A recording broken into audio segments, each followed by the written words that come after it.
Ciao a tutti e a tutte e bentornati e bentornate sul nostro canale o solito ritornello. Benvenuti e benvenute se questa è la prima volta che capitate qui.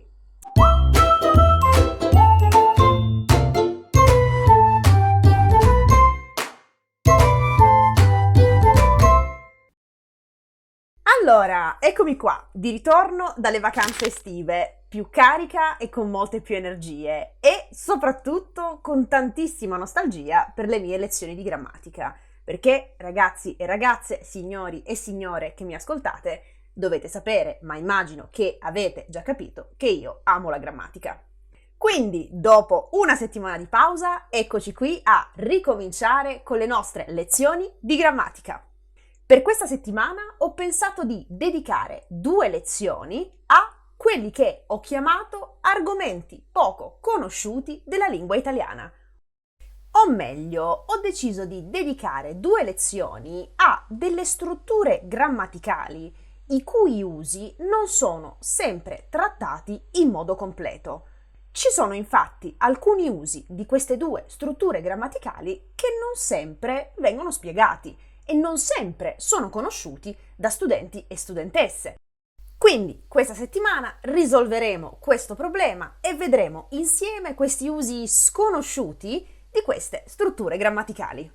Nella lezione di oggi vedremo il primo, nella lezione che pubblicheremo questo sabato di questa settimana, vedrete il secondo. E dunque mettiamoci al lavoro ed incominciamo di nuovo a parlare finalmente di grammatica.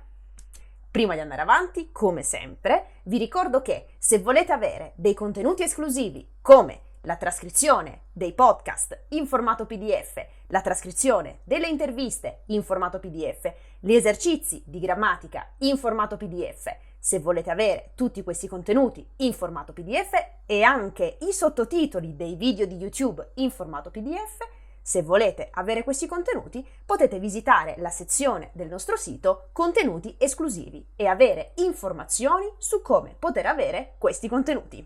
Inoltre, sempre nella sezione Contenuti esclusivi, troverete tutte le informazioni per 1. Unirvi al gruppo Telegram di Lernilango, dove poter conoscere studenti e studentesse della lingua italiana e dove soprattutto poter fare delle domande a me.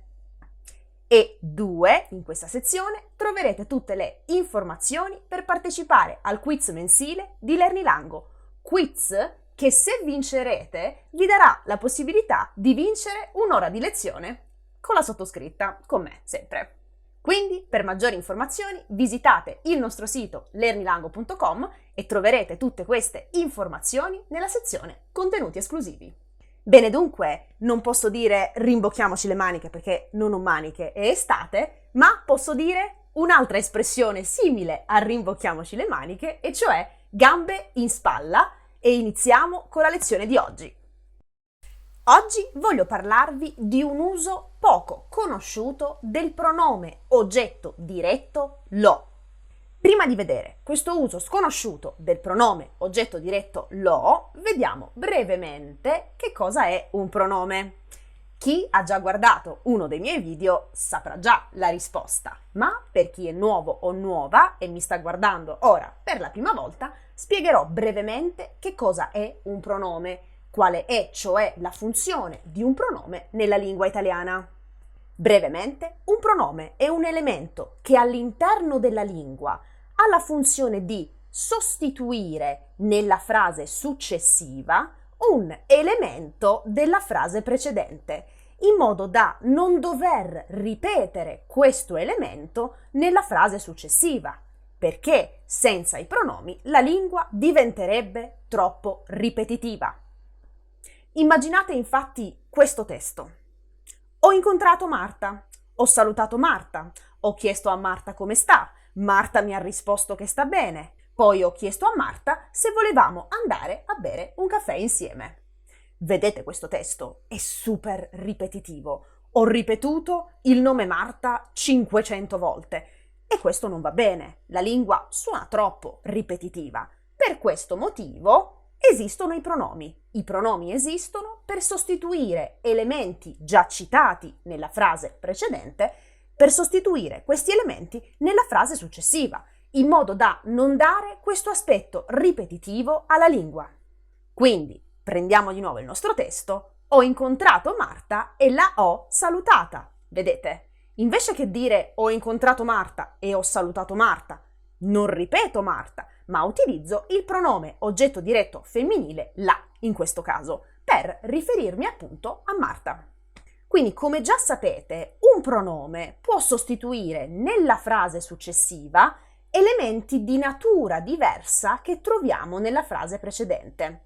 Questi elementi di natura diversa della frase precedente possono essere nomi, possono essere frasi e infine arriviamo all'uso sconosciuto, possono essere aggettivi o nomi di professione. Partiamo subito da una frase per capire questo uso sconosciuto. Da piccola ero riccia e lo sono stata per tanti anni. Vedete in questo caso il nostro pronome lo? Il nostro pronome lo in questa frase sostituisce l'aggettivo della frase precedente. Quindi, in casi simili ho sentito tante volte utilizzare il pronome la.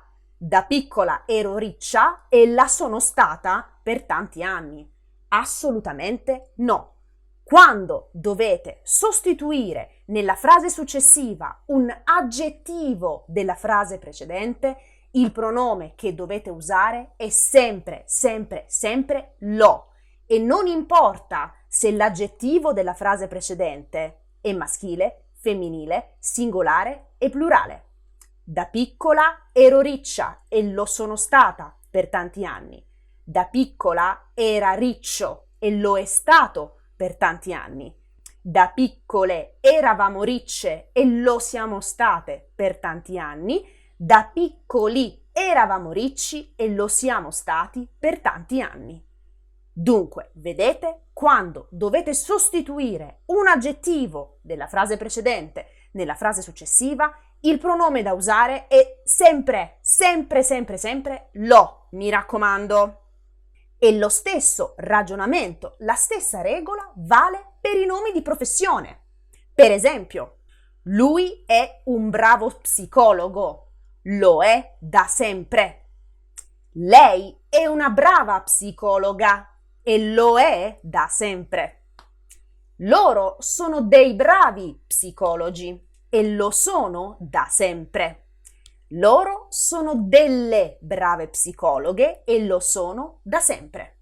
Vedete, anche in questo caso il nome di professione può essere maschile, femminile, singolare, plurale, non importa. Se dobbiamo sostituire questo nome di professione nella frase successiva con un pronome, usiamo sempre lo, sempre, sempre, sempre.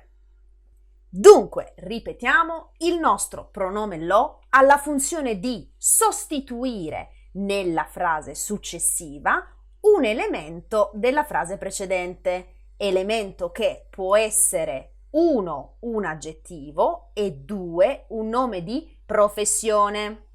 Ripetiamo, non importa se questo aggettivo o questo nome di professione è maschile, femminile, singolare o plurale, perché nella frase successiva useremo sempre lo e non altro. Mi raccomando, cosa fondamentale.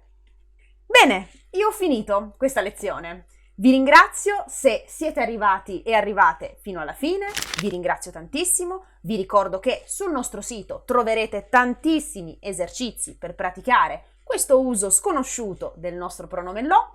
Noi ci vediamo sabato con un'altra lezione su un uso sconosciuto di una struttura grammaticale della lingua italiana. Vi ringrazio di nuovo e ci vediamo alla prossima. Ciao!